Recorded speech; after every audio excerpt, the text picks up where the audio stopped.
ଆପଣଙ୍କର ଯଦି ଦୋକାନ ଅଛି, ବିଜନେସ୍ ଅଛି, ଭଲ ଚାଲୁନି, ତାହେଲେ କ'ଣ କରିବେ ଯାହାଦ୍ୱାରା ଦୋକାନ ବିଜନେସ୍ ଭଲ ଚାଲିବ? ନମସ୍କାର, ମୁଁ ଭକ୍ତି ମାର୍ଗ ଚ୍ୟାନେଲରେ ଆପଣଙ୍କୁ ସ୍ୱାଗତ କରୁଛି। ଆପଣଙ୍କର ଯଦି ଦୋକାନ ଅଛି, ବିଜନେସ୍ ଅଛି, ଭଲ ଚାଲୁନି, ତାହେଲେ ମୁଁ ଆପଣଙ୍କୁ 4ଟି ଉପାୟ କହିବି। ସେ ଉପାୟକୁ ଆପଣ ପ୍ରତିଦିନ ନୀତି ନିୟମ ପାଳନ କରିବେ, ଦେଖିବେ ଆପଣଙ୍କର ବିଜନେସ୍ ଦୋକାନ ଭଲ ଚାଲିବ। ପ୍ରଥମ ଉପାୟ ହେଉଛି ଆପଣ ପ୍ରତିଦିନ ଶିବ ମନ୍ଦିର ଯିବେ।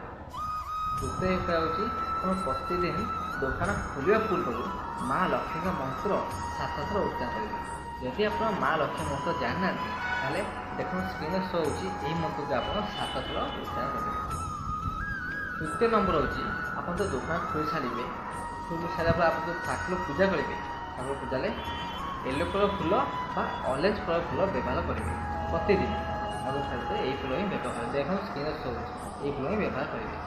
ଚତୁର୍ଥ ନମ୍ବର ହେଉଛି ଆପଣ ଯେଉଁ ଦୋକାନ ବନ୍ଦ କରି ଯେଉଁ ଯିବେ ଘରକୁ, ଦୋକାନ ବନ୍ଦ କରି ସାରିଲା ପରେ ନ୍ୟୁଜ୍ ପେପର୍ ବା ଖବରକାଗଜ ନିଆଁ ଲଗାଇଦେବେ।